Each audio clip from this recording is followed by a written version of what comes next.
공공재 중에 혼잡재 적정 공급에 대해서 한번 보도록 하겠습니다. 혼잡재 이거 어떤 종류죠?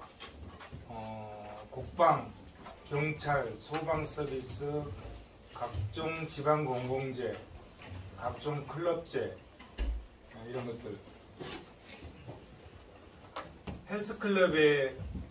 우리가 헬스클럽에 가면은 면적이 딱 정해졌잖아요. 이렇게 이게 예를 들어서 이게 30평이라고 하면 30평의 헬스클럽에 몇 명이 동시에 운동을 했을 때 적정하냐. 근데 일정 숫자를 초과하게 되면은 혼잡이 발생하잖아요. 혼잡이 발생하죠. 또 이 강의실에 지금 60명이 앉아 있는데 60명 규모다. 근데 이제 70명이 들어오면 혼잡 하는 거죠. 그러면 만약에 60명이 헬스를 하려면은 적정한 규모의 면적이 어느 정도야 적정하느냐.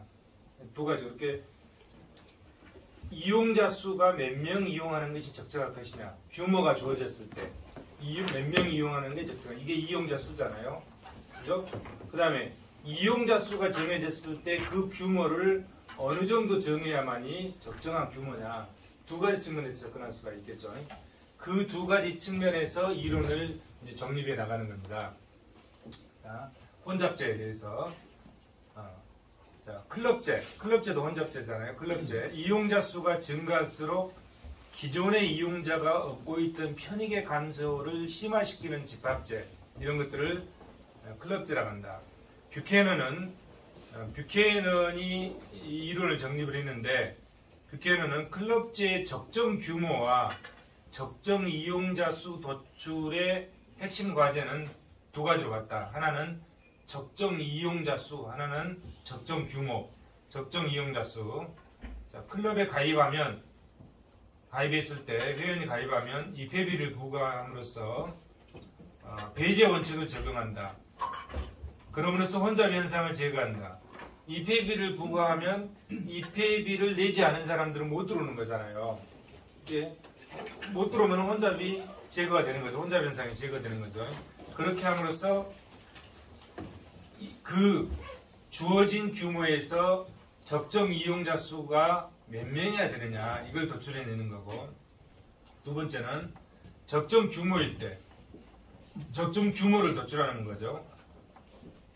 클럽의 이용자 수가 주어지면 클럽재 적정 상출량은 사메슨 조건을 충족할 때 달성한다. 이렇게 뷰캐넌이 이론을 정립했는데 그 내용을 구체적으로 한번 살펴보도록 하겠습니다. 자, 최적 이용자 수 조건. 최적 이용자 수 조건은, 자, 이 식을 충족했을 때 최적 이용자 수가 결정되더라, 이런 얘기죠. 왼쪽은 뭐를 얘기하는가 한번 봅시다. 마이너스 n 곱하기 nb.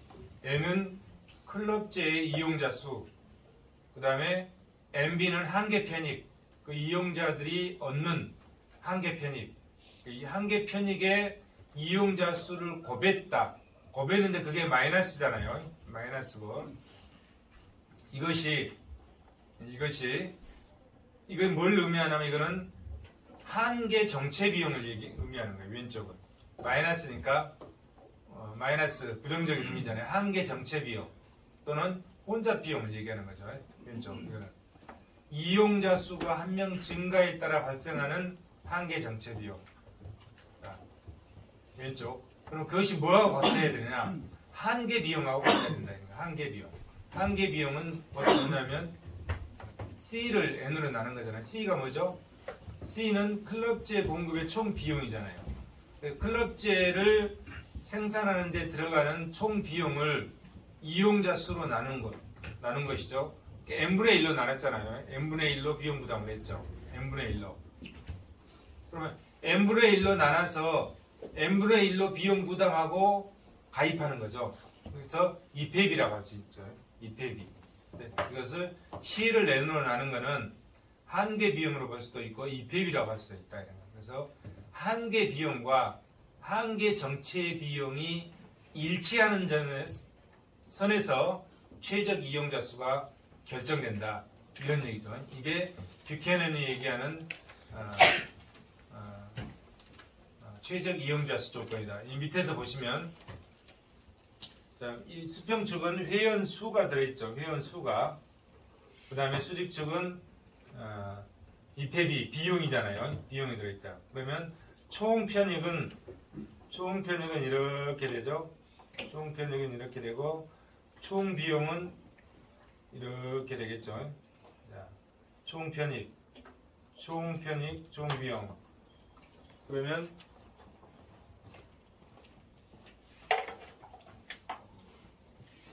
자, 총편익이고 총편익에 이 총편익 곡선이 이렇게 되면 이 총편익 곡선이 이 총비용이죠. 총비용이고 총편익이 이렇게 되죠.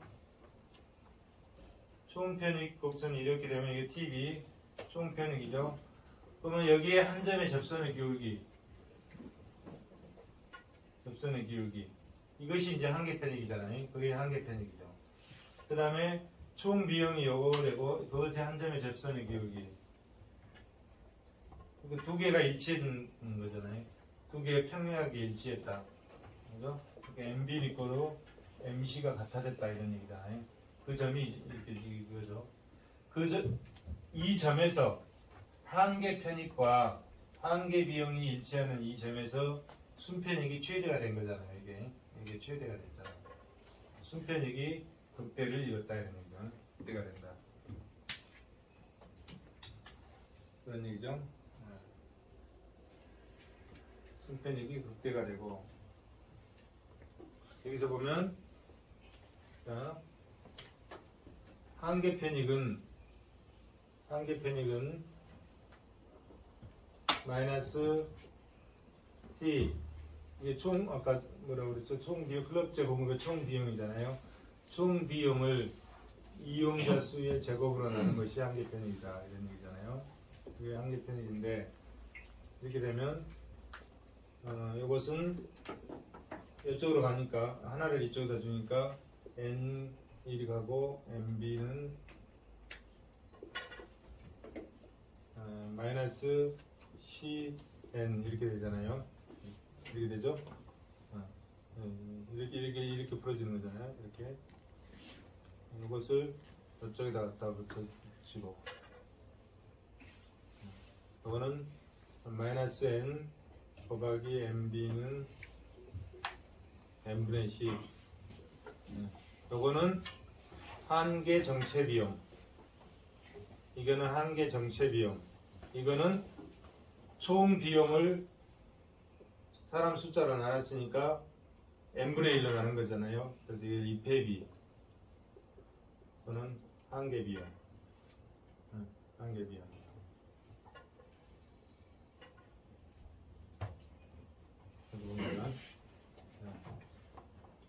그래서 뷰캐넌은 최적 이용자 수 조건은 한계 정체 비용이 한계 비용 즉 입회비하고 일치했을 때 최적 이용자 수가 결정된다 이런 얘기죠.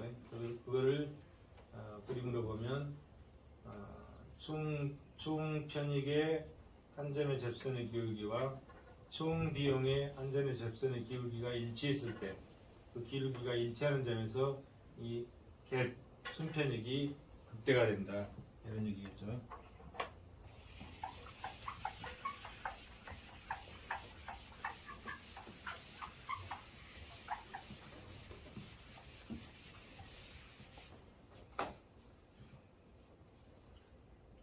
그 다음에 이제 이번에는 클럽제의 최적 공급 구매 결정, 최적 산출량 조건, 아까는 최적 이용자 수 조건, 최적 산출량 조건.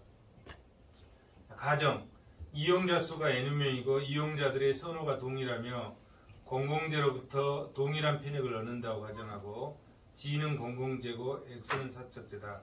그러면 최적 산출량 조건. 공공재 한 단위 더 공급할 때 각 이용자들이 얻는 편익, 한계 대체율, 소비자들이 얻는 편익이죠. 그 다음에 공공재 한 단위 공급할 때 소요되는 생산 측면의 비용, 한계 전환율, 한계 대체율과 한계 전환율이 일치했다 이런 얘기잖아요. 일치했다. 자, 우리가 시장 경제에서는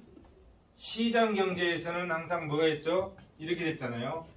자, 이 효용 가능 경계와 사회 무차별 곡선이 접하는 이 점에서 일치했다. 또는 생산 가능 경계 또는 효용 가능 경계와 그러면 소비 측면의 무차별 곡선, 요거는 MRS를 나타내고 한계 대체율. 생산 측면의 생산 가능 경계라고 하면 요거는 한계 전환율을 나타냈잖아요. MRT 공공재와 사적재니까 GX. 그럼 만약에 이것이 민간 시장이라면 시장 경제라면 이 부분이 일치하는 두 개가 일치하잖아요. 일치하니까 이 두 개가 일치한다 이런 얘기예요. 일치하는 거잖아요. 그런데 이거는 GX로 쓰면 안 되겠다. XY로 써야지. XY. XJ와 YJ라고 하면 이게 XJ고 이게 YJ라고 하면 이렇다 이런 얘기예요. 그런데 지금 우리는 XJ는 사적재, YJ도 사적재인데 하나가 뭐죠? 공공재가 들어갔잖아요. 공공재가 들어가서 GX로 바뀌었다 이런 얘기예요. 공공재가 들어갔잖아요. 이제 이번에 여기에 공공재가 들어간다. 공공재. 사적재가 아니라 공공재 G가 들어갔다 이런 얘기예요. 공공재 G가 들어갔을 경우에는 어떻게 되죠? 자, MRS는 MRT라고 그랬잖아요. 이게 일반 균형이잖아요. 이게 일반 균형 조건식인데 공공재일 경우는 지금 MRT와 MRS 한계 대체율과 한계 전환율 같은데 이거는 이거 GX 여기에 이제 GX가 써있죠. GX. 자, A가 소비하는 한계 대체율, B가 소비하는 한계 대체율 더해졌잖아요. 만약에 이게 공공재가 아니고 이게 사적재다. XY 이게 XY 이게 XY다. 그러면 이거 어떻게 됩니까? 이게 니꼬르가 되는 거죠. 예? 다 같아지는 거예요. 한계 대체율은 한계 변환율은 한계 대체율이 같다 이거예요. A, B 두 사람의 한계 대체율이 같아요. 그런데 이게 공공재다 보니까 이게 한계 대체율 같은 게 아니고 공공재는 여기서 보시다시피 더해지잖아요. 더해졌다. 공공재는 더해졌죠. 더해졌다. 그래서 자 여기 칠판 잘 보셔요. 자 A라는 사람과 B라는 사람이 선호가 틀려. 그러면 이걸 어떻게 표시해야 됩니까?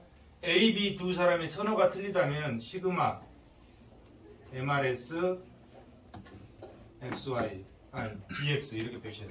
MRS GX 이렇게 표시할 수 있죠. MRS GX 이렇게 표시할 수 있죠. A, B 두 사람의 선호가 다를 때는 자 소비자들의 공공재와 사적재를 소비한 한계 대체율을 다 더했다 이런 의미잖아요. 근데 만약에 A와 B의 선호가 같다면 근데 A와 B의 선호가 틀리다면 어떻게 해야 되죠? 잘못 얘기했다. 선호가 위에는 여기 틀리다면이지 이게 선호가 틀리다면 이렇다는 거예요. 근데 A, B의 선호가 같다면 어떻게 표시할 수 있죠? 앞에다 N으로 가볼 수 있죠. N, MRS, GX 이렇게 표시할 수 있죠.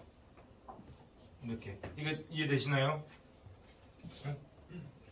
자, 공공재의 경우에 만약에 이게 민간재라면 이게 같은 거예요. 같아지는데 공공재의 경우에 A, B 두 사람의 선호가 다르다면 시그마로 표시하는 거잖아요. 시그마 MRS GX.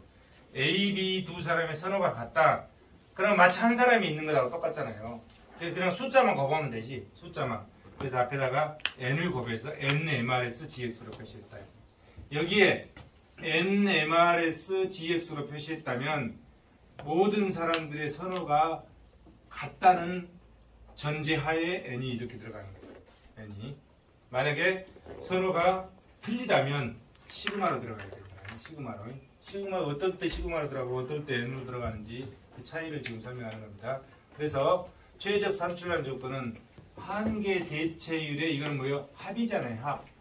한계 대체율의 합이 한계 변환율과 일치하는 거죠.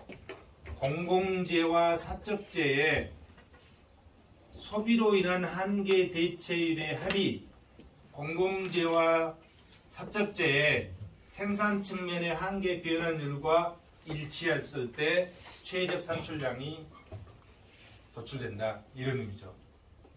응? 이런 의미죠. 이해되시죠? 네. 이게 공공재고 민간재라면 어떻게 된다 그랬죠? 민간재라면 다 같은 거예요. A도 같고 B도 같고 다 같죠. MRS는 기본은 한계 기본은 이거잖아요. 기본은 이거.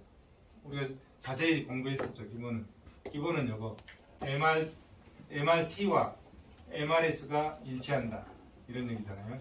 일치하는 점에서 최적 균형이 달성된다. 이게 일치하는 점에서.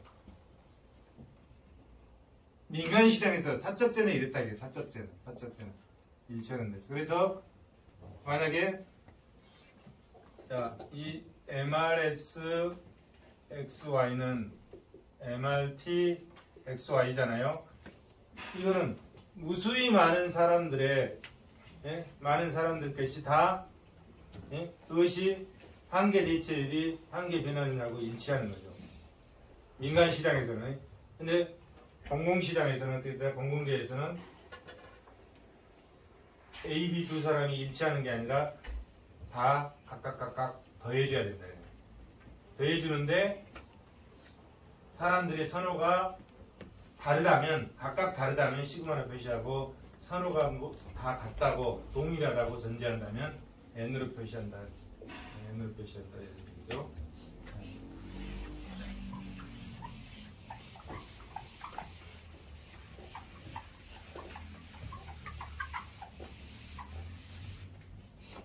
자, 그래서 뷰캐넌의 최적 산출량 조건은 이거다. 한계 대체율의 합이 한계 변환율과 일치할 때 최적 산출량이 도출된다. 이런 얘기죠. 이런 얘기고요. 그 다음에 자, 이거는 이제 이것까지 한번 만들어 봤어요. 이것까지. 근데 이게 맞나 틀리나는 저도 잘 모르겠어. 근데 맞을 것도 같아. 그래서 책에다 넣어놨거든요. 자, 뷰캐넌은 최적 산출량 조건과 최적 이용자 수 조건 이 두 가지만 얘기를 했거든요. 그럼 최적 산출량 조건과 최적 이용자 수 조건을 합쳤을 때 그것을 통합했을 때 통합하는 조건식이 뭘 것인가 그렇게 만들어 온 게 이거거든요. 근데 이건 뷰캐넌이 얘기한 게 아니고 제가 만들어 봤어요. 만들어 봤는데 맞을 것 같아. 맞을 것 같은데 혹시 틀리면 누가 반박해 오겠죠. 그러면 그때 가서 고민해 보면 두 가지를 합쳐놓은 겁니다. 최적 산출량 조건과 최적 이용자 수 조건을 합쳐서 식을 만들어 본 겁니다. 이거는. 근데 오클랜드가 가만히 보니까 자, 최적 이용자 수 조건을 보니까 클럽제 이렇게 헬스클럽의 면적이 이렇게 딱 정해지는데 한 사람이 하루에 한 번 가는 사람도 있고 하루에 두 번 가는 사람도 있고 세 번 가는 사람도 있더라 이게 이용 빈도가 사람마다 다 틀리더라 이거예요. 그래서 한 사람이 하루에 한 번만 이용한다고 전제를 깔고 이렇게 쭉 했는데 하루에 두 번, 세 번 이용하게 되면은 더 혼잡이 더 많이 발생하잖아요. 그래서 이용 횟수보다는 이용 빈도가 더 좌우하더라 이런 얘기지. 그래서 이용 빈도로 접근하는 게 오클랜드입니다. 그게 오클랜드. 자 보시오. 클럽제는 이용자 수보다 이용 횟수의 증가가 기존 이용자의 편익 감소를 심화시키는 원인이더라. 이용 횟수보다 이용자 수보다 이용 횟수가 빈도 이렇게 어떤 사람은 하루에 한 번만 가는 사람이 있고 하루에 2번 가는 사람, 3번 가는 사람 여러 번 갈수록 더 혼잡이 더 발생하겠죠. 그래서 이용 빈도, 이용 횟수가 더 좌우하더라. 오클랜드의 클럽제 이론은 클럽제의 적정 규모 도출과 적정 이용 횟수, 이용 빈도의 결정을 핵심 목표로 하고 있다. 그래서 최적 소비 수준, 적정 이용 빈도 조건은 이렇게 MRS, GXI, 시그마 다 합쳤다는 거잖아요. 그래서 소비자 I가 클럽제를 추가 소비를 통해서 얻는 한계 편익, 그게 이제 소비자 I가 있죠. G, 공공재와 사적재를 소비함으로 인해서 얻게 되는 한계 대체율이잖아요. 한계 대체율, 한계 편익. 그 다음에 그것이 한계 정체 비용과 같아야 된다. 소비자 I의 추가 소비가 모든 소비자에게 끼친 한계 정체 비용, MRT J 밑에 시그마 X 이렇게 이제 식은 복잡하잖아요. 식은 복잡한데 기본 접근은 항상 이거잖아요. 이거죠. MRS는 MRT다. MRT인데 이 기본식에서 뭘 반영한 거죠? 이용자 수를 반영한 게 아니라 여기다가 뭘 반영했죠? 이용자의 빈도수를, 이용 빈도수를 반영한 거죠. 이용 빈도수를 반영했다. 그렇게 해서 한계 편익과 한계 정체 비용이 일치하는 점에서 최적 소비 수준이 결정된다. 이런 얘기인 것 같습니다. 이게 이제 최적 이용 빈도 조건이고, 그 다음에 최적 규모 조건이 또 있겠죠. 최적, 이거는 뭐죠? 오클랜드에 접근해서 혼잡 공공재의 경우. 한번 읽어보고 갈까요? 효율적인 자원 배분을 도모하는 가격은 사용자의 경우같이 모든 소비자에게 동일하나 총 수요는 각 개인의 한계 편익의 수직적 합으로 순수 공공재의 경우와 같다. 따라서 혼잡 공공재는 사용재와 순수 공공재의 성질을 동시에 갖고 있으므로 이들 두 재화의 중간에 위치하는 재화로 간주된다. 정부가 각 소비자에게 한계 혼잡 비용에 해당하는 조세를 부과하면 파레토 효율의 자원 배분은 경쟁적 기구를 통해서 달성된다. 후sen 경제학의 제2정리. 고속도로 건설의 적정 규모. 순수 공공재의 적정 규모의 공급 방식과 마찬가지로 고속도로 이용자의 한계 편익의 합과 고속도로 건설의 한계 비용이 일치하는 수준에서 고속도로 건설의 적정 규모가 결정된다. 효율적 이용을 유도하는 통행료를 부과함으로써 적정 규모의 건설된 고속도로 이용에 있어서 효율적 이용을 유도하는 수단, 그게 통행료 부과다. 이걸 이제 한번 보도록 하겠습니다. 자, 이 그림에서 보면,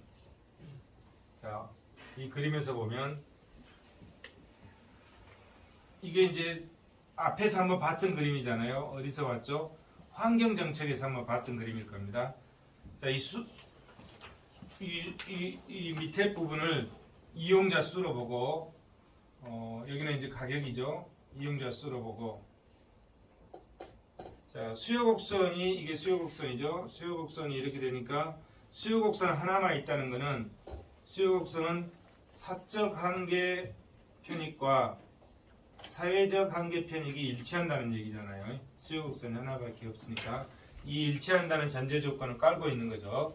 이런 상태에서 수요 측면은 완전한 시장이다. 이런 얘기죠. 그 다음에 공급 측면에서는 지금 사적 한계 비용이 이렇게 된 거죠. 사적 한계 비용 곡선은 여기서부터 이렇게 오다가 이렇게 올라갔죠. 사적 한계 비용. 그에 비해서 사회적 한계 비용은 여기까지는 갔다가 여기까지는 같아요. 여기까지는 갔다가 여기서 사회적 한계 비용은 이렇게 올라갔죠. 그래서 이게 사적 한계 비용, 사회적 한계 비용이잖아요. 이렇게 올라갔다 이제. 그러면 자, 여기서 이제 시장 균형을 한번 살펴볼까요? 시장 균형. 자, 시장 균형은 사적인 측면이잖아요. PMB는 PMC가 되겠죠. PMC가 돼요. PMB는 여기잖아요. PMB는 이거 PMB죠. 이게 PMB는 PMC니까 PMC가 여기죠. 여기죠. 여기다. 그러니까 이렇게 쭉 내려면 이거죠. H2가 되죠. H2가 되겠죠. H2가. 그 다음에 사회적 균형이죠. 사회적 균형은 뭐죠? SMB는 SMC가 되겠죠. SMB는 자, SMB는 도로 이거죠. 같다고 했으니까 SMB는 SMC죠. 이거죠. 이렇게 여기에서 뭐죠? 이렇게 H1이죠. H1. 자, 이건 뭘 얘기하냐면, 자, 고속도로에 자동차가 쭉 달리고 있는데, 여기까지 달리는 것이 최적이야. 0에서부터 여기까지. 여기까지 달리는 게 최적인데, 여기까지 달리는 게, 자, 여기까지잖아요. 여기가 최적이야. 최적인데, 시장 균형은 여기서 이루어졌잖아요. 더 많이 달렸죠. 차들이 더 많이 들어왔어. 이만큼 더 들어왔어. 자, 여기까지 달릴 때는, 자, H1만큼 고속도로에 차량이 진입해서 달리게 되면은 시속 100km를 달렸다. 자, 시속 100km 달렸죠. 정체가 발생하지 않았어요. 그런데 여기를 넘어서서 더 많은 차들이 들어오니까 차량 속도가 느려져서 시속 60km밖에 못 달렸다 이런 얘기지. 예? H2까지 갔다는 거는 그냥 너나 없이 고속도로에 들어가서 차가 달리다 보니까 여기까지 들어가서 차량 수가 이만큼 더 늘어나서 시속 60km로 주행 속도가 떨어졌다 이런 의미가 되는 거예요. 자, 이런 의미가 돼요. 그러니까 이거는 뭐죠? 정체가 발생했다. 이거 혼자 정체가 발생했다 이런 얘기지. 정체가 발생했잖아요. 그러면 자, 정체가 발생했는데 이 정체가 발생하지 않기 위해서 어떻게 할 것이냐. 자, 서울에서 부산까지 가는데 시속 100km를 가야 되는데 시속 60km 떨어졌어. 그럼 시속 100km를 유지시키려면 들어오는 차들에 대해서 세금을 부과하는 거야. 자, 이렇게 들어오는 차들에 대해서 세금을, 그 PMC 곡선을 PMC 플러스 텍스, 세금을 부과하는 거야. 이건 뭐죠? 여기서 부과하는 세금은 뭐죠? 통행료 부산까지 가는데 시속 100km 평상시에 3만원 가는데 너무 많은 차들이 들어올 것 같아서 통행료를 얼마? 30만원 올려버렸다. 30만원으로. 그러면은 효과 있겠죠? 국도로 가려고 하겠지. 차들이. 고속도로 안 들어온다 이게야. 고속도로 안 들어온다. 그래서 자, PMC 곡선이 이리 올라가서 PMCT 곡선이 있어. 그러면 어떻게 되죠? 다시 시장 균형이 어떻게 바뀌냐면 PMB는 PMCT로 바뀌는 거잖아요. 자, PMB는 PMCT로 바뀌는 거죠. 이렇게 되죠. 이렇게 되죠. 그러면은 어떻게 되죠? H1으로 다시 떨어지잖아요. 자, H1으로 떨어지죠. 그럼 H1 같죠? 자, 같죠? 다시 떨어졌다 이게야. 그래서 시장 균형이 무엇과 일치했나요? 사회적 균형과 일치했다. 시장 균형이 사회적 균형과 일치했다. 자, 이런 의미죠. 네, 그래서 보면 고속도로의 추가적 사용에 따른 혼잡 비용, 외부 불경제가 발생했다. H1 사회적 최적 수준, H2 시장에서 실제 고속도로 이용자 수. 그래서 너무 정체가 일어나니까 조세 부과 조세 부과, 통행료를 잔뜩 부과해서 시장 균형과 사회적 균형이 일치하도록 해주면 정체가 혼잡이 없어졌다. 이런 논리인 것 같습니다. 말 되나요? 내가 봤을 땐 말 되는 것 같아. 말 되는 것 같아. 그래서 우리가 앞부분에 외부성을 공부할 때 시장 균형과 사회적 균형의 그 이론을 갖다가 지금 공공재에다가 도입해서 설명을 해도 설명이 된다 이런 얘기죠. 그런 것 같아요.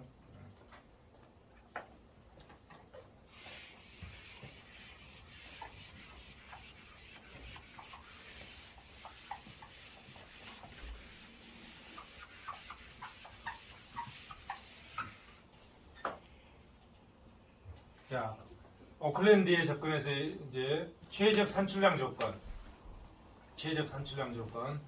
이것도 마찬가지잖아요. MRS는 MRT인데 클럽제 추가 생산에서 비롯되는 모든 소비자의 편익합, 왼쪽이죠. 편익합, 시그마가 있잖아요. 모든 소비자의 편익합. 시그마를 한 이유는 n을 하지 않고 시그마를 한 이유는 뭐라고 그랬죠? 모든 사람들의 선호가 다 틀리다 이런 얘기야. 선호가 틀리기 때문에 시그마를 해서 다 합쳤다 이런. 선호가 틀림에도 불구하고 다 합쳤다는 뜻이잖아요. n을 하면은 선호가 다 같은데 숫자만 표시해 주는 거잖아요. 시그마 다 합쳤다. 그것이 한계 변환율과 일치했다. 한계 편익과 한계 비용이 클럽제의 한계 비용이 일치하는 점에서 최적 산출량이 도출된다.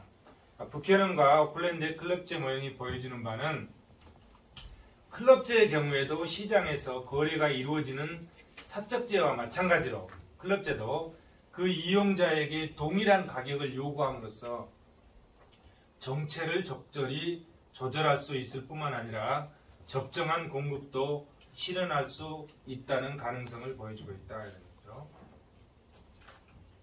자, 공공재의 최적 공급 이론을 한번 살펴보도록 하겠습니다. 공공재의 최적 공급 이론. 원래 공공재의 최적 공급 이론을 도출하기가 이론적으로 쉽지가 않죠. 왜 그러냐면 공공재는 왜 시장 실패가 일어나는 거죠? 원인이 공공재를 소비하는 소비자들의 선호를 알 수 없기 때문에 그런 거거든요. 소비자들의 선호를 알 수 없기 때문에 소비자 가격을 매길 수가 없는 거예요. 가격을 매길 수가 없다 이런 얘기지. 소비자 가격을. 자, 선호를 알 수 없어서 가격을 매길 수 없기 때문에 시장 원리를 적용할 수 없는 거죠. 가격을 매기지 못하면 시장 원리가 통하지 않잖아요. 응? 그런데 선호를 알 수 있다는 전제를 깔고 접근하는 거야. 그래서 뭐라 하냐면 시장 원리를 원용했다고 그러잖아요. 시장 원리를 원용한 공공재 최적 공급 이론이다. 봅시다. 공공재가 시장에서 적정하게 공급될 수 없는 근본적인 원인은 선호를 알 수 없기 때문에 선호. 공공재에 대한 개별사회 구성원들의 선호를 정확히 파악할 수 없기 때문이다. 응? 시장에서 적정 공급이 이루어질 수 없는 것. 적정 공급이 이루어질 수 없는 것을 뭐라고 그러죠? 시장 실패라고 그러잖아요. 공공재가 시장 실패가 일어나는 이유는 뭐 때문에? 선호를 알 수 없기 때문입니다. 선호를 알 수 없기 때문에 뭘 알 수 없다? 가격을 알 수 없다.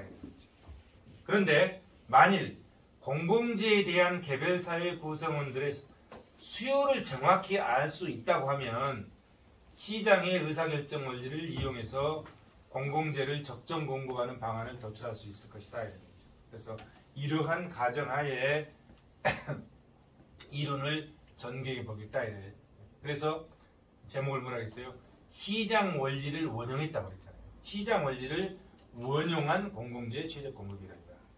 공공재에 대한 개별사회 구성원의 수요가 정확히 시현될 수 있을 경우에 시장 메커니즘을 적용할 수 있는데 어떤 상황에서 공공재의 최적 공급이 이루어지게 되는가에 대해서 고찰할 수 있다. 그렇죠? 선호, 수요를 정확히 알 수 있다면 가능하다 이런 얘기예요. 공공재의 선호 시현을 가상해서 공공재의 최적 공급 방안을 이론적으로 접근해보자 이런 얘기죠. 자, 접근하는 방법은 능력설적 접근이 있고 이익설적 접근이 있다. 능력설적 접근, 이익설적 접근. 능력설적으로 접근하는 게 피구의 항구형 접근이고 이익설적으로 접근하는 게 부분균형 분석과 일반균형 분석으로 나눠지는데 부분균형 분석에서 린달의 자발적 교환이론, 보햄 모형, 일반균형 분석에서 사뮤엘슨 모형, 머스크의 모형 이렇게 한다. 이거를 하나하나 살펴보도록 하겠습니다. 아마 이 부분이 제일 어려운 부분일 수도 있어요. 공공지에서 이 부분이 가장 힘들고 어려운 부분. 일단 가정하에 들어가는 거잖아요. 그러면 먼저 왜 능력설적 접근과 이익설적 접근이라는 표현을 썼을까? 저도 책을 정리하면서 왜 이 용어를 썼을까? 다 이유가 있는 것 같아요. 뭐냐면 우리가 다음 시간에 조세론을 공부할 텐데 우리가 왜 세금을 내야 되느냐, 거기에는 두 가지 방향으로 접근을 합니다. 하나는 이익설적 접근, 하나는 능력설적 접근이죠. 이익설적 접근은 뭐냐면 정부가 나에게 편익을 제공해 주니까 그 편익에 대한 대가로 내가 세금을 내야 된다. 기브 앤 테이크, 급부 대 반대 급부, 이런 현상이 일어나는 게 이게 이익설적 접근이에요. 자, 친구가 나를 도와주니까 나도 친구를 도와준다. 이건 이익설적 접근이에요. 정부가 나한테 국방의 편익을 제공해 주니까 나는 정부에 대해서 아낌없이 세금을 낸다. 이건 이익설적 접근이에요. 내가 성남시가 나한테 밤에 편안하게 잠잘 수 있는 치안을 보장해 주기 때문에 나는 성남시에다 세금을 낸다. 이게 이익설적 접근이에요. 편익을 제공받기 때문에, 정부로부터 편익을 제공받기 때문에 그 편익에 대한 대가로 내가 세금을 낸다. 이게 이익설적 접근이에요. 또 한 가지 측면은 능력설적 접근이 있어요. 편익하고는 아무 상관이 없어. 편익하고는 아무 상관이 없어. 근데 대한민국에서 이정국이는 1년에 연봉을 1억 5천을 받으니까 너는 1억 5천 받을 돈을 번 능력이 있기 때문에 그 능력에 비례해서 무조건 세금을 내야 된다. 의무적으로. 이걸 능력설적 접근이야. 능력이 있기 때문에 대한민국에 살면 대한민국만한 모든 나라 다 마찬가지예요. 논리는 마찬가지. 당신은 편익 제공하고는 아무 상관없이 능력이 있기 때문에 그 능력에 비례해서 세금을 내야 된다. 이게 능력설적 접근이다. 이해되시죠? 그 두 가지 때문에, 이유 때문에 우리는 세금을 내고 있는 거예요. 그 둘 중에 하나요. 설명이 가능한 거지. 왜 세금을 내는지. 여기도 마찬가지로 그러면 어떻게 접근한 능력설적 접근이었다. 그러면 편익하고 상관없이 어떤 능력 측면에서 접근한 것 같고, 이익설적 접근은 능력하고는 아무 상관없이 어떤 편익에 대한 대가, 이런 측면에서 접근을 했겠다 하는 그런 뉘앙스가 이제 풍겨지는 거죠. 밑에 한번 봅시다. 능력설적 접근. 공공재의 적정 공급이 전체 차원에서 결정된다는 입장입니다. 공공재의 최적 규모를 파악하고 그에 따라서 적정 공급을 실행하면 소요 비용의 부담은 경제적 능력에 감안해서 결정했다. 소요 비용을, 공공재를 공급하는 데 필요한 그 재원, 소요 비용을 능력에 비례해서 납부하게 있다. 이런 얘기죠. 그래서 능력설적 접근이다. 능력설적 접근. 피부의 한계율 접근 방식이 이런 방식이다. 이런 얘기죠. 그에 비해서 이익설적 접근은 공공재의 적정 공급이 개별 사회 구성원의 서로가 수합되어 결정된다. 사회 구성원들이 공공재로부터 얻은 선호, 편익만큼만 공공재 사용 대가를 부담한다. 자, 편익을 제공받은 만큼만 그 편익에 대한 대가로 내가 편익에 대한 대가를 내야 된다. 이런 얘기죠. 그러니까 뭐죠? 이익설이잖아요. 이익설. 그래서 이익설적 접근은 공공재에 대한 비용 부담을 받은 편익만큼만 부담하는 접근 방식. 능력설적 접근은 받은 편익에 상관없이 경제적 능력을 감안해서 그 비용을 부담시키는 접근 방식. 이렇게 이해하시면 될 것 같습니다. 그럼 그거를 이제 구체적으로 하나씩 살펴보도록 하겠습니다. 먼저 피부의 접근 방식이죠. 자, 피구의 접근 방식. 자, 피구는 한계요용 체감의 법칙, 한계요용 군등의 법칙 등 재정이론을 이러한 경제 원리를 얻다 이용했다. 재정이론의 원용에서 설명했다 이런 얘기예요. 공공재의 최적 공급이 어떤 상황에서 실현될 수 있는가에 조건을 제시했다. 그래서 능력설적으로 접근했다. 한계요용 접근. 공공재의 최적 공급 수준은 이 점에서 결정된다. 공공재로부터 얻은 사회적 한계 효용, 얻은 효용, 이 위에 게 공공재로부터 얻은 사회적 한계 효용은 공공재로부터 얻은 사회적 한계, 내가 얻은 사회적 한계 효용, 그러면 나는 그에 대한 대가를 냈을 거 아니에요. 그래서 조세 납부에 따른 사회적 한계 비효용, 밑에 곡선이다. 그래서 자, 사회적, 이게 공공재잖아요. 이게 공공재죠. 공공재고 이 밑에는 사회적 한계 비효용, 위에는 사회적 한계 효용이죠. 사회적 한계 효용 곡선은 이렇게 같다. 사회적 한계 비효용 곡선은 이렇게 같다. 그러면 자, D점에서 보면 한계 효용이 한계 비용보다 크잖아요. 더 크죠? 근데 여기는 한계 효용이 한계 비용보다 일치하죠. 두 개가 일치한다 이거야. 이거는 한계 효용보다 한계 비효용이 더 크죠. 그래서 한계 효용이 더 클 때, 비용보다 클 때는 점점 더 이게 같아질 때까지 점점 더 우측으로 오고, 요것도 같아질 때까지 이거는 효용을 늘리고 비효용을 줄이는 거잖아요. 그래서 이쪽으로 오는 거죠. 그래서 여기에서 한계 효용과 한계 비효용이 똑같아진다 이거야. 그 점에서 뭐가 공공재의 최적 규모가 결정된다. 이렇게 설명했다 이런 얘기지. 예? 누가? 피구가. 그래서 한계 효용과 사회적 한계 효용과 사회적 한계 비효용이 일치한 점에서 공공재의 최적 공급 수준이 결정된다. 이렇게 설명했다 이런 얘기죠. 이게 피구의 능력설적 접근이다 이런 얘기죠.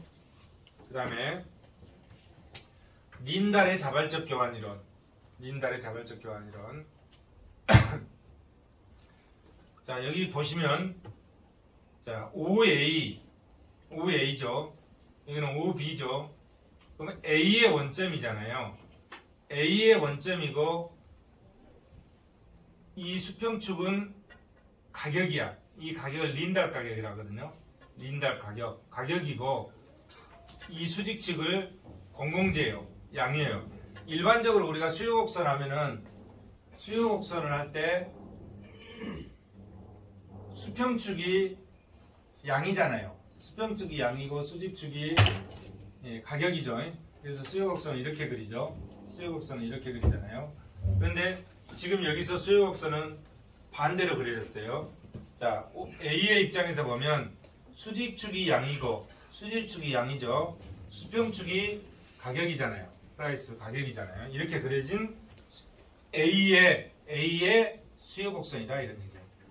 그죠? A의 수요곡선이다. 그다음 B의 입장에서 보면 수직축이 양이고 수평축이 가격인 B의 수요곡선이다 이거지. 수요곡선. 그래서 그 두 사람의 수요곡선이 일치하는 이 점에서 가격이 공공재의 가격이 결정된다 이게. 근데 이 가격을 뭐라고 그랬죠? 린달 가격이다. 여기서 여기까지 OA에서 OB까지는 1이야. 100%. 100분율. 그 100분율 중에 H스타는 이만큼 차지하고 B는 이만큼 차지했다. 이 정도니까 뭐 한 50% 정도 되겠네. 50%. 0.5 정도 되겠죠. 0.5. 그래서 린달 가격은 이제 보면 자, OAH 여기까지죠. 여기까지는 A의 린달 가격이다. OBH 여기는 B의 린달 가격이다. 그래서 두 개를 합치면 1이다. 100분율을 표시했다 이런 얘기죠. 그래서 린달의 자발적 교환이론. 이렇게 해서 공공재가 규모가 결정된다 이거고, 만약에 여기서 근데 이제 제가 가정이나 문제점은 지금 얘기를 않고 결과치만 지금 얘기를 한 건데요. 그건 세세한 거는 시간이 많이 가니까 읽어보시기 바라고, 여기서 또 BB 곡선이 있고 B-B' 곡선이 있잖아요. B-B'. 만약에 자, B의 수요 곡선이 이렇게 변한다면, B의 수요 곡선이 B-B'로 이렇게 변한다면, 자, 이쪽으로 내려잖아요. 이렇게 내려죠. 그럼 여기서 일치하게 되죠. 여기서 일치하게 되면 A의 린달 가격은 훨씬 더 커지고 B의 린달 가격은 적어지잖아요. 적어진다는 거죠. 린달 가격이. 공공재는 지금 공공재의 그러면은 이 정도 선이네요. 자, 뒤에서 보면, 자, 린달 가격이고 A가 저소득층이고, 지금 여기서 A가 저소득층이고 B가 고소득층일 때 B의 선호가 BB에서 B-B'로 변화하면 세로형 균형점이 2-점이 이루어진다. 이에 따라 이 다시점에 대응하는 공공재의 규모는 작아지고 저소득층이 부담해야 될 린달 가격은 오히려 커지는 역진성이 있다. A가 부자네요. A가 부자고 B가 가난한 사람이면 린달 가격이, 자, B의 수요 곡선이 BB에서 BB'로 오게 되면 이 두 개 겹치는 게 여기서 이루어지니까 A의 린달 가격이 훨씬 커지잖아요. 커지고 B의 린달 가격이 적어진다. A가 더 많은 돈을 부담하게 된다. 서민들이 더 많은 돈을 부담하게 되는 거죠. 공공재에 대해서. 그런 걸 얘기하고 있는 것 같습니다.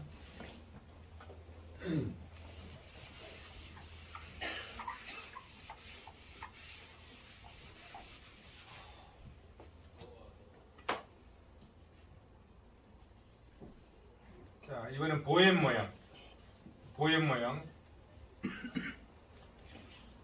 공공재의 수요 곡선을 수직으로 합했다는 게 이 보행이 얘기하는 얘기예요. 아까 우리가 한번 살펴봤죠. 공공재의 수요 곡선을 수직으로 합했잖아요. 자, 공공재는 보행 모양 한번 자세히 보고 갈까요? 순수 공공재 가격과 그 수요량의 결합, 공공재 전체의 수요 곡선을 도출하는데 최적 규모를 결정한다. 자, 두 사람의 공공재 수요자가 있고 순수 공공재를 공동 소비하고, 공공재 수요자 A비는 자신들 공공재 선호를 자발적으로 시행하고 있다. 선호를 자발적으로 시행한다는 가정을 깔고 있잖아요. 네. 최저 공급 수준은 2점이다. 여기다 이런 얘기죠. 여기다 2점이다. 2점인데, 자, 최저 공급 수준은 2점이죠. 2점인데 여기 2점이죠. 2점인데, 자, A의 공공재가 이렇게 주어지는 거죠. A, B가 공동으로 사용하는 거잖아요. 공공재는. 그럼 A의 수요 곡선은 이렇게 돼 있고 A가 부담하는 공공재의 조세 가격은 이만큼이다. 이런 얘기죠. 수직이 가격이니까. 그 다음에 B의 수요 곡선은 이렇게 주어졌고 B가 부담하는 공공재의 조세 가격은 이만큼이다. 이런 얘기죠. 그러면 두 개를 합치면은, 자, 이거 합치면 이만큼을 더 들어 올렸잖아요. 그래서 시장 전체의 수요 곡선, 공공재 수요 곡선은 이만큼이다. 그래서 A, B 두 개 합쳐놓은 거예요. A 플러스 B 두 개 합쳐놓은 거죠. 합쳐놓은 수요 곡선이다. 이런 거죠. 그래서 여기 보시면 MBA, MBB는 MC라고 되어 있죠. MBA 플러스 한 개 편익에 B는 한 개씩. 공공재. 사첩전 A, B 다 같아 버리잖아요. 공공재. 네. 보행 모형. 그래서 공공재의 수요 곡선은 주어진 공공재에 대해서 소비자들의 조세 가격을 수직으로 합쳐서 그려놓은 곡선이 공공재 수요 곡선이다. 이런 얘기죠. 그걸 얘기하고 있는 겁니다. 자, 장점으로 지금 두 사람 하지만 무수히 많은 사람 A, B, C 여러 사람 할 수 있잖아요. 이게 3인 이상 분석 가능하다 이런 얘기. 3인 이상. 공공재 수요자의 조세 부담에 공공재 수요자의 부담 조세액이 확정적이다. 그죠? A의 조세 부담은 이만큼 확정적이잖아요. B의 조세 부담은 이만큼 확정적이다. 이래요. 조세 부담이 확정적이다.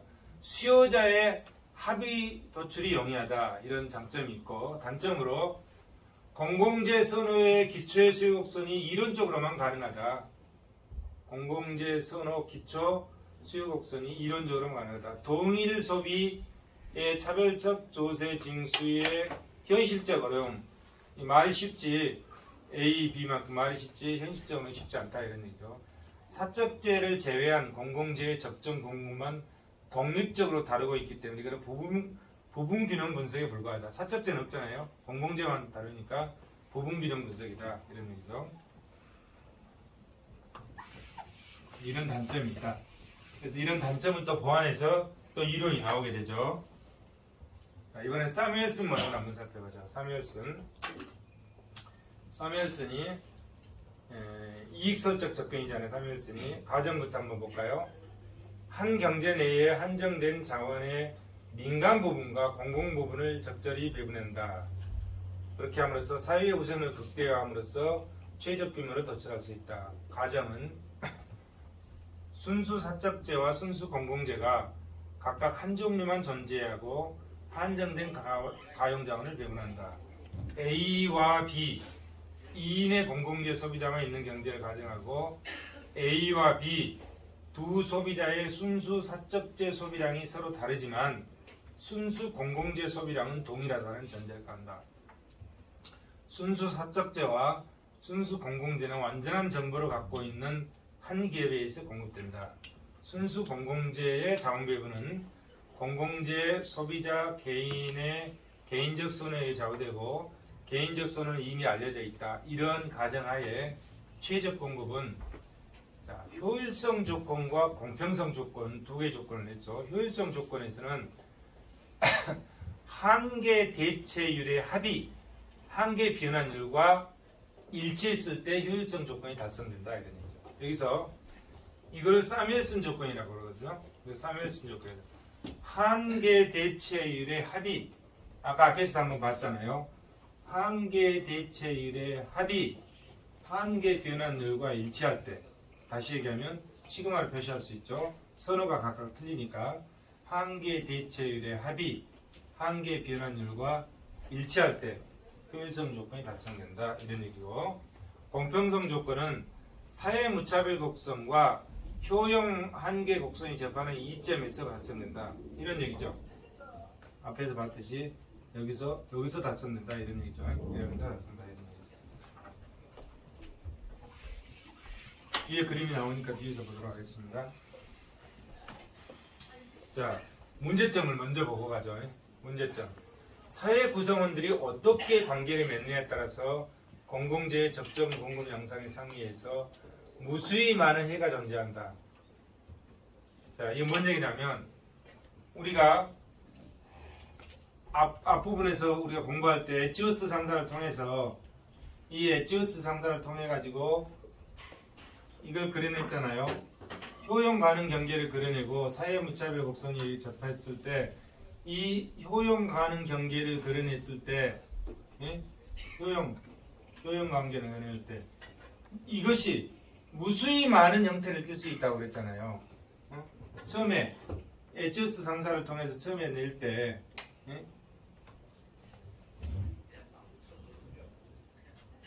앞부분 생략하고 처음에 낼 때 어떤 점을 선택하느냐,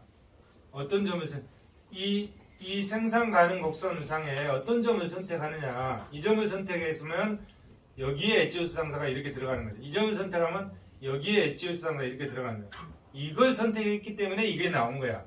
이게. 그러면 이걸 선택했다면 다른 형태가 또 나올 거 아니에요. 그렇기 때문에 뭐다?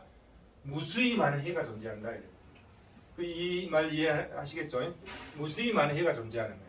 무수히 많은 해가. 그 의미입니다. 무수히 많은 해가 존재한다는 게. 자, 그리고 현실적 공공재의 규모 결정은 소득이 큰 자의 선택에 의해서 좌우되는 게 일반적이다. 시장경제 기본 가정과 상이하다. 현실적 공공재 규모 결정은 소득이 큰 자의 선택에 의해서 좌우되는 게 일반적이다. 돈 내는 사람이 힘세다 이런 얘기네. 각 수요자들이 공공재에 대한 선호의 차이가 클수록 파레토 효율점은 쉽게 결정될 수 없다. 단점을 보고 있는 거예요. 사뮤엘슨 조건을 따를 때 공공재 공급이 파레토 효율적으로 실현된다고 하더라도 그것이 사회 전체적으로 필요한 이상적 공공재 규모와 일치한다고 할 수 없다. 공평성이 고려되지 않았기 때문에 실제 공공재 규모 결정은 정치적 과정을 통해서 투표로 결정된다. 자, 이렇게 우리가 지금 사뮤엘슨 조건, 머스그레이브 조건, 린달이 어쩌고 뭐가 어쩌고 공공재의 적정 공급 이론을 이론적으로 접근해서 고찰하고 있잖아요. 근데 현실에서는 이렇게 해서 공공재 공급한 게 한 군데도 없어. 뭐로 하죠? 우리 60명이 여기에 앉아있으면 자 안을 두 가지 대안을 내놓고 여기에 찬성한 사람 여기에 투표로 결정한다 이런 얘기야. 현실에서는 그렇잖아요. 현실에서는 이 이론이 적용되는 게 아니고 투표로 다 결정. 그 공공선택 이론이죠. 다음 시간에 볼게. 공공선택이 된다. 그런 단점들이 있다 이런 얘기. 자 그러면 사뮤엘슨 조건을 한번 봐보죠. 자, 이 그림을 보시면 자 공공재 수평축이 공공재고 수직축이 사적재야. x가 지금 빠졌네. 이게 x가 사적재예요. 자, 그러면 자 공공재와 사적재를 동시에 분석하니까 일반균형 분석으로 지금 접근하고 있죠. 일반균형 분석으로 접근하겠다. 이 두 번째 그림은 A의 소비자 A의 무차별 곡선이야. 세 번째 그림은 소비자 B의 무차별 곡선이 나와 있죠. 두 번째 그림에 소비자 A의 무차별 곡선이 세 개가 나와 있잖아요. IA1, IA2, IA3. 근데 만약에 소비자 A가 이 점을 선택했다면 자, 이 무차별 곡선을 선택했어요. 소비자 A가 IA2의 무차별 곡선을 선택했어.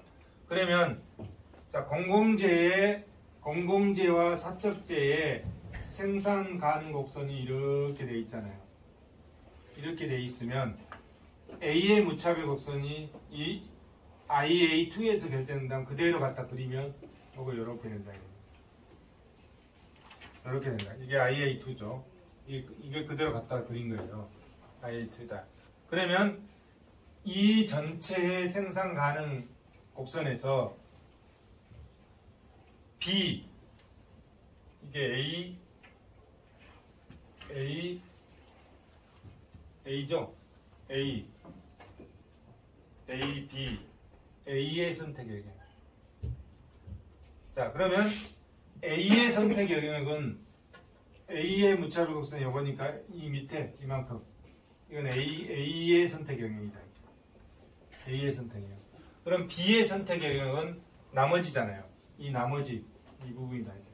B의 선택 영역은 이 부분이다. B의 선택 영역. 여기까지 이해되시죠? 이 부분이다. 그러면 이 B의 선택 영역을 다시 이리 가져왔어요. 가져오면 자 여기서부터 이만큼 갭이 있죠. 이 높이만큼 그 이는 이 높이다. 이 높이. 그 다음에 여기서 여기까지가 제일 이 폭이 넓어. 이 폭만큼 가져왔어. 그게 이 높이다. 이 높이로 가져왔어. 이 높이 가져온 게 이 높이. 그래서 이 면적을 그대로 갖다 옮긴 거죠. 여기는 갭이 없잖아요. 이 차이가 없죠. 차이가 없으니까 0이죠. 0이죠. 여기는 차이가 여기서 여기까지 있죠. 그래서 어떻게 되죠? 이렇게 그려졌다. 이렇게 그려졌다. 그죠? 자, B의 선택 영역을 그대로 갖다 그린 거죠. 그대로 갖다. 거기에 나의 B의 무차별 곡선이 이렇게 됐다.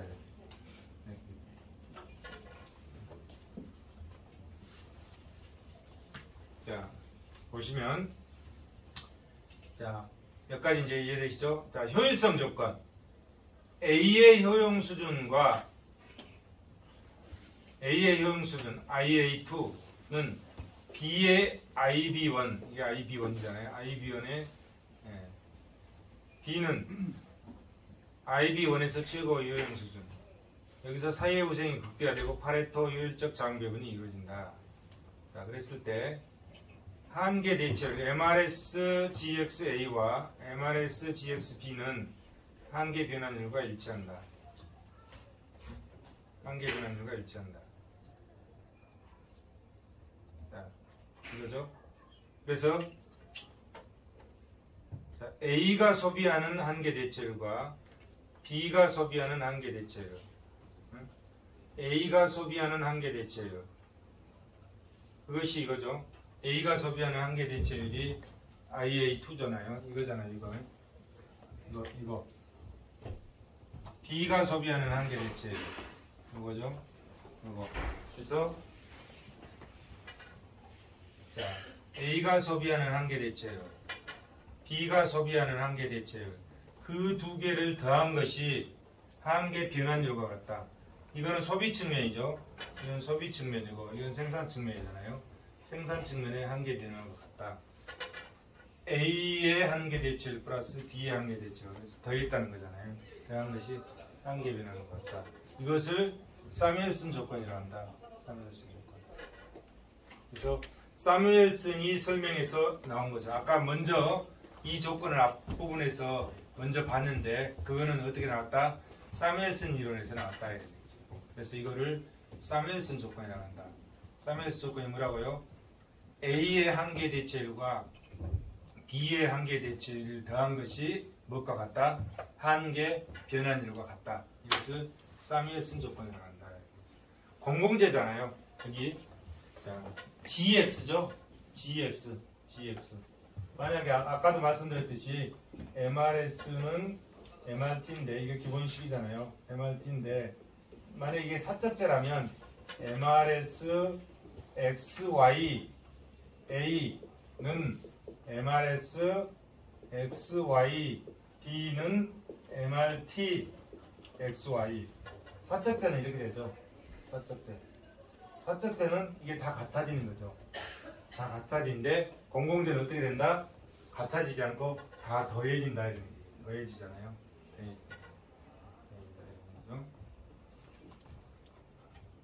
자, 이것이 사뮤엘슨 모형이다.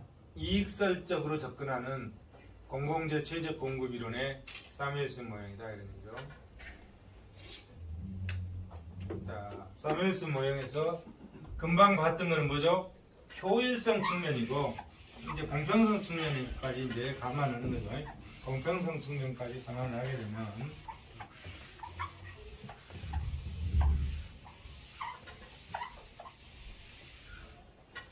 자, 공평성 측면까지 감안을 하게 되면 자, 이렇게 나오죠. 공공재의 진정한 최적 공급은 효율성뿐만이 아니라 공평성도 충족하는 상황에서 달성된다. 지금 우리가 이걸 보고 있지만 기초이론을 설명할 때 이 부분을 설명을 했잖아요. 기초이론을 공부할 때 이 부분을 설명했는데 그것이 뭐다? 사뮤엘슨이 설명하는 내용이다. 이런 얘기죠. 지금 사뮤엘슨이 설명하는 것을 앞부분에서 우리가 설명했던 거죠. 자, 사회 무차별 곡선과 한계 효용 곡선이 접하는 이점에서 달성된다. 이게 사회 무차별 곡선과 한계 효용 곡선이 접하는 이점에서 우리 사회 전체의 최적이 달성된다. 이런 얘기죠. 그래서 거기에서는 한계 분배 대체율과 한계 효용 대체율 같다. 사회 무차별 곡선은 이 사회 무차별 곡선은 한계 분배 대체율을 나타낸다. 공평성을 의미하는 거잖아요. 이 사회 무차별 곡선은 이 모양이 지금 평등주의 사회 무차별 곡선을 나타내고 있잖아요. 예? 자, 우하향하는 사회 무차별 곡선은 평등주의 사회 무차별 곡선, 공리주의 사회 무차별 곡선은 직선, 롤주의 사회 무차별 곡선은 L자 모형 이렇게 되잖아요. 그래서 어떤 형태의 사회 무차별 곡선을 택할지 그거는 그 사회 구성원들의 합의에 달려 있는 거죠. 그래서 그런 뭐라고 하죠? 가치 판단의 문제잖아요. 이거는 가치 판단의 문제다. 그래서 사회 무차별 곡선이 나타나는 한계 분배 대체율과 이 한계 효용 곡선이 나타내는 한계 효용 대체율, 이건 효율성을 반영하는 것이 일치하는 이 점에서 사회적으로 최적이 된다. 그런데 여기서 보면 사무엘슨은 사회 무차별 곡선이 주어진 상황을 가정했다. 사무엘슨이 이걸 분석하지 않았다. 이게. 사회 무차별 곡선, 지금 사회 무차별 곡선이 공리주의, 평등주의, 룰즈 이런 거는 주어진 상황에서 사회 무차별 곡선까지는 사무엘슨은 분석하지 않았다. 이게. 사회 무차별 곡선은 다른 사람이 이론해서 주어졌다고 가정하고 효율성 측면만 분석했다 이런 얘기죠. 효율성만 분석했다. 사무엘슨 모형의 경우 공평성은 고려하지 않는 공공재의 최적 공급에 해당함을 의미한다. 그런데 비현실적인 가정이긴 하지만 사회 구성원 개개인들의 선호가 동일할 경우에는 1인의 사회 구성원만 존재하는 상황과 같아진다. 이게 뭔 말이죠? 자, 아까 사무엘슨은 MRS GX A 플러스 MRS GX B는 MRT GX 이랬잖아요. 그런데 만약에 여기 보시면 사회 구성원들의 개개인들의 선호가 동일하다. 그러면 무수히 많은 구성원들이 있잖아요. 선호 이건데 이걸 사무엘슨은 이걸 뭐라고 그랬죠? 시그마 MRS XY GX라고 했잖아요. GX라고 했는데 만약에 사회 구성원들의 개인들의 선호가 동일하다 그러면 이걸 N으로 표시할 수 있어요. N 곱하기 MRS GX잖아요. 그러면 이것이 MRT GX다. 그러면 이게 성립한다 이런 얘기지. 그렇잖아요. 당연하잖아요. 한 사람만 있다고 가정하는 거랑 똑같잖아요. 응? 자, 이건 뭐죠? 우리 국민 5천만 명이 있지만 이 식으로 썼다는 건 뭐죠? 선호가 다 똑같았기 때문에 마치 한 사람만 있는 거라고 똑같다. 선호가 다 똑같으니까. 선호가 다 똑같으면 이렇게 변할 수 있다고 그랬잖아요. 그럼 마치 한 사람만 있는 거라고 똑같다. 그러면 사무엘슨이 공평성을 고려하지 않았지만 이런 조건이 붙은다면 자동적으로 이 관계가 성립한다. 사무엘슨 이론이 성립한다. 이런 얘기죠.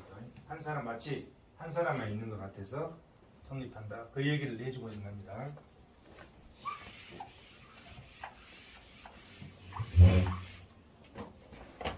시간이 몇 시나 됐죠? 쉬는 시간 또 됐나요? 넘었네. 쉬는 시간 조금만 더 하고 더 하고 마무리합시다. 넘었네. 자, 이제 머스크랩의 모형이 또 재밌어요. 머스크랩은 한 단계 더 발전시켜요.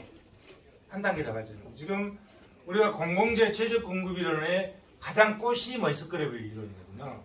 근데 한 단계 더 발전시켜요. 사무엘슨 이론을 더 발전시키죠. 봅시다. 머스크랩 모형. 사무엘슨 모형은 소비자 A, B 각각 공공재 공급의 소요 재원 중 조세 부담액의 언급이 없다. 지금 이 사무엘슨 모형에 보면 세금에 대해서 언급이 없어요.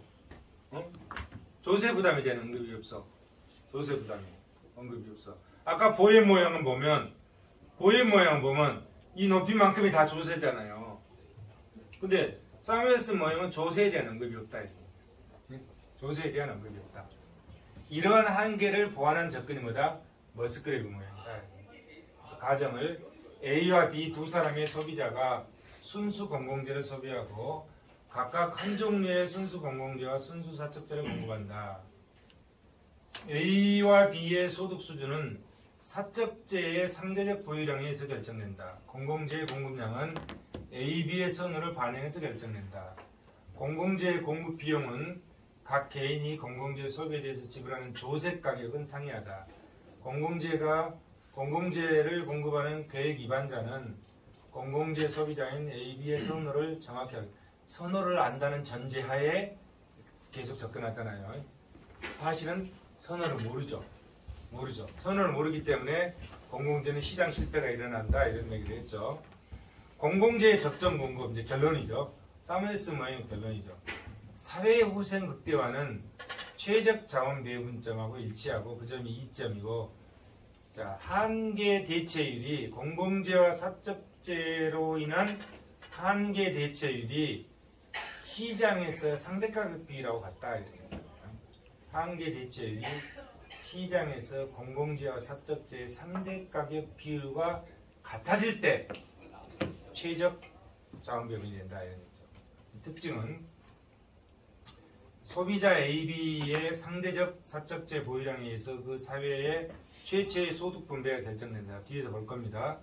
A와 B 모두는 소비를 실행함에 있어서 사적재에 대한 공공재 한계 대체율이 이 한계 대체율이 상대 가격과 같도록 대가를 지불한다. 이런 얘기고 이 결론이죠. A, B가 지불하는 조세 부담 합계는 사회 전체 공공재 공급에 필요한 비용과 같다. 사멜슨 조건이죠. 사멜슨 조건도 성립한다. 봅시다. 자, 이게 얘기입니다. 보면, 자, 수평축은 공공재죠. 그리고 수직축은 사적재죠. 공공재와 사적재, 그게 상품 공간이죠. 상품 공간에서 분석하는데, 이게 뭔 분석이죠? 두 가지 이상의 상품이 나와 있으니까 일반균형 분석이죠. 일반균형 분석이다. 그러면 이게 이제 생산 가능 곡선이 되겠죠. 사적재와 공공재의 생산 가능 곡선. 자, 전체적으로 여기까지만 생산한다 이런 얘기겠죠. 생산 가능 곡선. 그 다음에 이거는 A의 공공재와 사적재의 소비. 그죠? A가 공공재와 사적재를 소비하는 상황을 그려놓은 그림이고, 여기는 B가 공공재와 사적재를 소비하는 상황을 그려놓은 그림이죠. 자, 그럼 여기서 A는 어떻게 공공재와 사적재를 소비하는가 봅시다. A는 공공재는 주어지는 거잖아요. 공공재는 여기서 주어졌다 이렇게 쭉 이렇게 같은 선이죠. 공공재는 주어졌어요. 그럼 A는 공공재를 이만큼 소비하는 거죠. 공공재를 소비하는데, 자, 여기서 소비했죠. 여기서 소비했죠. 초기점이에요. 이런 얘기고. 자, 그러면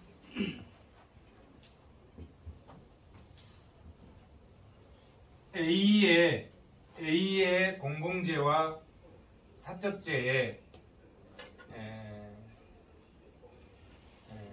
예산선이 되겠죠. 예산선이다. 그러면 여기에 이 예산선과 A의 무차별 곡선이 접하는 이 점에서 효용이 극대화되잖아요. 이게 소비자 효용 극대화 모형이잖아요. 첫 시간에 우리가 공부했던 소비자 효용 극대화 모형이죠. 예산선과 무차별 곡선이 접하는 점에서 효용이 극대화된다. 극대화되잖아요.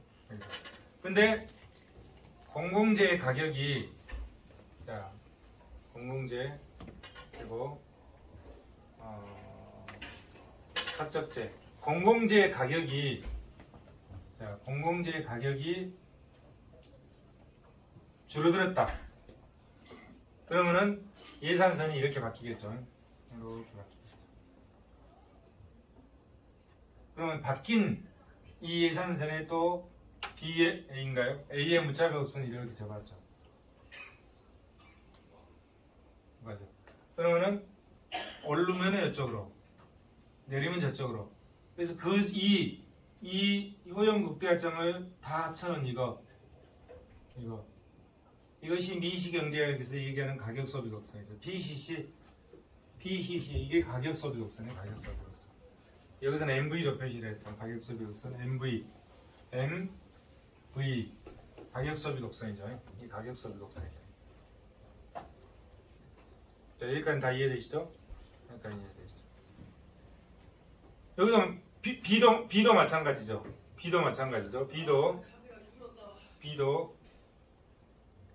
B도 똑같은 원리에 의해서 가격 소비 곡선이 이렇게 표시된 거예요. 이게 가격 소비 곡선이에요. 이게 가격 소비 곡선이에요. 가격 소비 곡선. 그러면 이거는 뭐냐? NJ.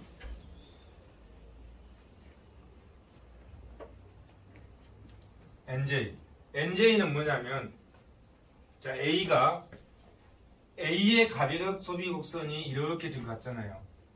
이렇게 갔죠.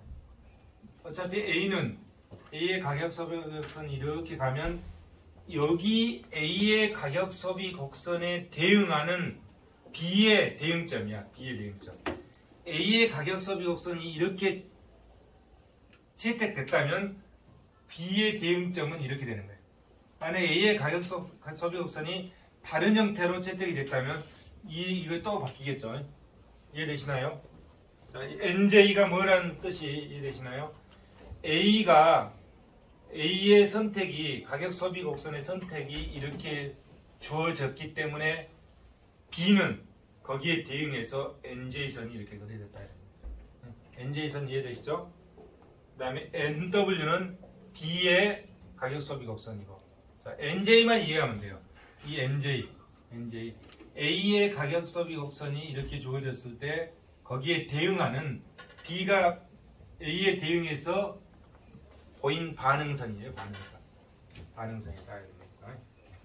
여기까지는 설명이 됐고, 그러면은 이제 최적점 MRS. 최적점 MRS는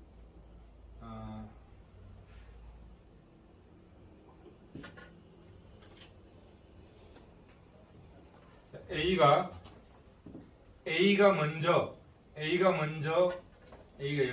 먼저 MV에 따라 최적화를 추구하면, 자, MV에 따라서 최적화를 추구하면 F점을 선택했잖아요. F점을 선택하면 B는 NJ에 따라서 B는 NJ와 NW가 교차하는 이 점이죠. 교차하는 S점을 선택하게 된다. A가 F점을 선택하면 B는 S점을 선택하게 되잖아요. 거기에 대응점이니까 선택하게 된다 이런 얘기죠. A와 B는 각각 OH만큼 공공재를 공동 소비한다. 자, 여기서 공공재가, 자, 이 그림에서 보면 이게 예산선이잖아요. 생산 가능 곡선이 예산선이죠. 그러면 공공재를 이만큼 소비하고 사적재를 이만큼 소비한다는 거죠. 그러니까, 자, 공공재를 이만큼 소비하고 사적재를 이만큼 소비한다는 거잖아요. 그죠? 그러면 사회 전체적으로 이렇게 소비한다는 거예요. 그러면 A는 어떻습니까? A는 공공재를 똑같이 소비하는 거죠. 이 크기만큼. 자, B도 어떠죠? B도 공공재를 똑같이 그 크기만큼 소비하는 거죠. 그죠? 공공재를 똑같이 소비하는 거죠. A, B. 자, 이 사회 전체에 공공재는 이만큼이고 A도 그만큼 소비하고 B도 그만큼 소비한다. 네. 사적재는 이만큼이죠. 사적재는 이제 공공재는 동일하게 소비하지만 사적재는 달리 소비하는 거죠. 사적재는 달리해요. 어떻게 달리 소비하는 거 봅시다. 자, A는 5K만큼 사적재를 사용한다. 5K가 어디죠? 자, 공공재 이만큼 소비하고 사적재 이만큼 소비한다. 이게 사적재를 이만큼 소비하고 공공재 소비에 대한 대가로 이만큼을 납부한다. 5K만큼 사적재를 사용하고 공공재의 대가는 NK만큼 지불한다. NK만큼. 그 다음에 B는 사적재를, 공공재는 이만큼이잖아요. 공공재를 이만큼 소비하고 사적재는 이만큼 소비하고 이 높이만큼 사적재를 소비하고 LN만큼 이만큼 공공재 대가. 여기도 이는 A의 공공재 대가, 이건 B의 공공재 대가, 이런 얘기죠. 그래서 B는 OL만큼 사적재를 사용하고 NL만큼 지불한다 이런 얘기. N만큼. 그러면 MK 플러스 NL은 CI. 자, 여기서 공공재의 대가 이거잖아요. A의 대가 MK, 이 MK죠. 이 MK. 그 다음에 B가 공공재를 이만큼 사용하고 대가를 냈던 NL, 이 NL이 이거잖아요. NL. 그럼 이 두 개에 대한 합이, 이 두 개에 대한 합이 뭐다? 이거다. 이거. CI. 이거다. 이거. 자, 공공재. 이 사회 전체에 공공재를 이만큼 사용하고 사적재를 이만큼 사용하는데 공공재 사용에 대한 대가는 사회 전체적으로 이거다. 이거. CI. CI 이거다. 이거는 뭐다? 이거 플러스 이것이다. 이거 플러스 이것이다. 그러면 이거는 뭐냐? 이거는 A가 공공재를 이만큼 사용하고 납부한 대가.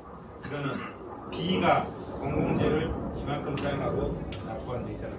그래서 이 두 개 합쳐놓은 것이 이거다. 사회 전체적으로 보면 이건 사회 전체적인 거고 이건 A 부분, B 부분이잖아요.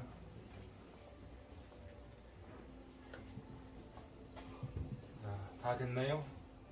그래서 최적 선택점 2점 여기잖아요.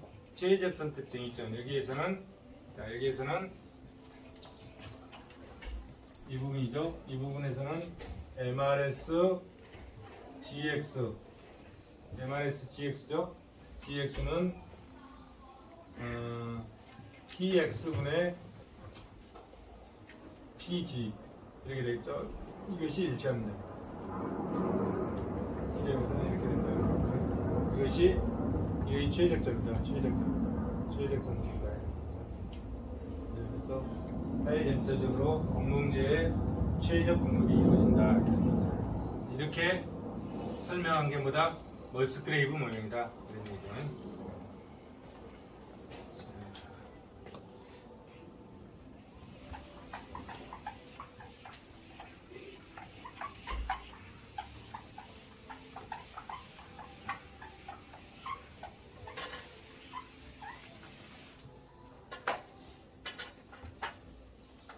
자, 무임승차.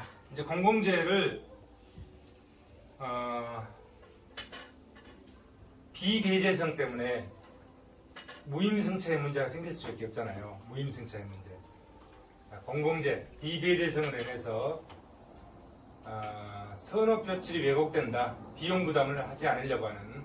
그래서 무임승차의 문제가 생긴다. 그럼 정부가 개입해서 생산 비용을 거둬야 되는데 거기에 따른 이론을 이제 정립하는 겁니다. 그래서 여기는 이제 우리는 지금 공공재 이론을 보고 있잖아요. 공공재 이론에서 그에 대한 문제점으로 이 무임승차의 문제가 나오는데 그러면 이 무임승차의 문제를 어떻게 해결할 것이냐? 그 해결할 수 있는 방안이 있어야 되잖아요. 그럼 무임승차를 하기 때문에 많은 사람들이 공공재 특성으로 인해서 무임승차를 하기 때문에 그럼 무임승차를 하도록 그냥 놔둬버린다? 그러면 안 되잖아요. 그럼 누구나 다 무임승차 하려고 하지. 그래서 그 무임승차를 방지하기 위해서 나오는 이론이 있어요. 그게 선호표출이에요. 공공선택 이론에서 나옵니다. 이 무임승차의 문제에 대한 해결책, 그 답을 공공재 이론에 넣는 게 아니라 우리 책에서는 그 다음 장인 공공선택 이론에다가 넣어놨습니다. 공공선택 이론에 선호표출 기구가 무임승차 문제를 해결하는 답을 찾아낸 이론입니다. 자, 일단 보죠. 자, 무임승차의 문제. 자, 구체적으로 보는 거는 시간이 좀 많이 걸릴 것 같네. 이게 공공재 이론을 4시간, 하루 4시간 중에 1시간 해야 되는데 시간이 넘어가서 시간이 너무 많이 갈 것 같아서 구체적인 거는 설명하지 않고 읽어보셔요. 그 다음에 무임승차의 문제와 관련해서 용의자의 딜레마 가임을 가지고 무임승차의 문제를 설명을 하고 있습니다. 게임이론을 설명하고 있는 거죠. 게임이론. 자, 무임승차의 문제는 자신에게 좀 더 유리한 결과를 가져오기 위한 일종의 게임인 것 같다. 사람들이 공공재를 별로 원하지 않는다고 말하는 것은 뭐 때문에 그러죠? 돈 내기 싫다 이런 얘기예요. 비용 부담을 회피하기 위한 전략적 행동이다. 사람들은 대화 타협을 통해서 사회적으로 적정한 공공재가 공급되도록 합의할 가능성이 있다. 그래서 용의자의 딜레마 게임을 가지고 무임승차 이론, 즉 용의자의 딜레마 게임을 가지고 무임승차의 문제를 설명하고 있습니다. 여기서 게임의 균형은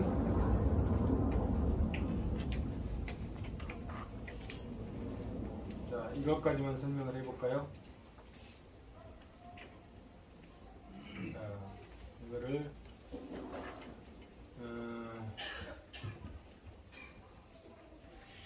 자, 여기서 자, 김씨 입장에서 자, 이런 이제 가정이나 이런 건 다 여러분들 읽어보고 김씨 입장에서 봅시다. 김씨 입장에서 자, 부담을 택했다. 자, 김씨가 부담을 택했어. 저걸 설명해주고 가야 되겠다. 자, 홍수 방지 시설에 비용 부담이 1천만 원씩 부담하거나 전혀 부담하지 않는 경우. 자, 1,000만 원의 비용을 부담을 했다. 두 사람이잖아요. 둘이 1,000만 원씩 비용을 부담하면 완벽한 홍수 시설을 갖춘다. 그러면은 홍수 피해 방지액이 1,500만 원이다. 이런 가정이 있는 거죠. 이런 가정이 있는 거죠. 자, 그러면 1,000만 원씩 부담하면 홍수 피해 방지의 혜택이 1,500만 원씩이다. 그러면 1,500만 원에서 1,000만 원 빼면 500만 원 남잖아요. 그럼 박씨 앞에는 김씨 500만 원 남고 박씨도 1,000만 원 투입해서 1,500만 원 이익이 오니까 500만 원 남았다는 얘기예요. 근데 여기는 자, 한 사람만 1,000만 원 부담하고 한 사람이 투입을 안 했다. 그러면은 홍수 피해 방지액이 750만 원이다. 그러면 1,000만 원 투입하는 사람은 750만 원 빼면은 250만 원 손해보잖아요. 그죠? 손해보고. 1,000만 원 투입 안 한 사람은 750만 원 이익을 보는 거죠. 이익을 보는 거죠. 그래서, 자, 이러이러한 전제가 성립한다고 보면, 자, 보시면, 자, 이익이 500, 마이너스 250, 752, 마이너스 250이야.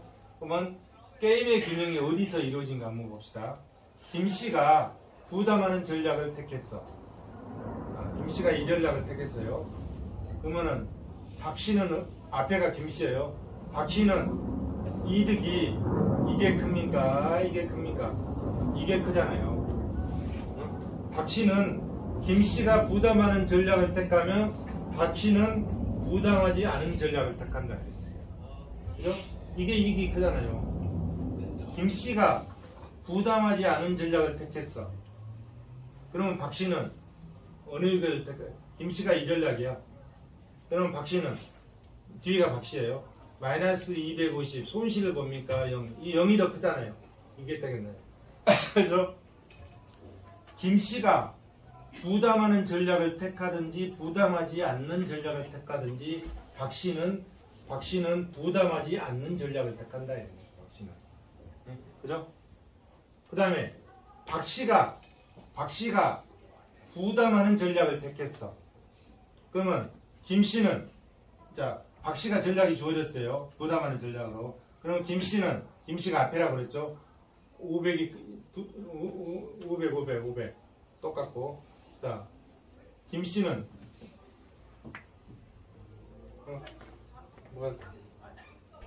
박씨가 부담하는 전략을 했을 때 김씨는 자 박씨는 부담하지 않은 전략을 해서 김씨는 앞에 것만 봐야죠. 500이 큽니까? 750이 큽니까? 750이 크잖아요. 박씨가 부담하는 전략을 택했을 때 김씨는 부담하지 않는 전략을 택하는 거잖아요. 자 박씨가 부담하는 전략을 택했어. 그럼 김씨는 앞에 게 이거는 마이너스 250이 이걸 택하잖아요. 이게 더 이익이 더 크잖아요. 박 씨가 부담하지 않는 전략을 택해도 김 씨는 부담하지 않는 전략을 택한다. 그래서 박 씨가 부담하는 전략을 택하든지 부담하지 않는 전략을 택하든지 김 씨는 부담하지 않는 전략을 택한다.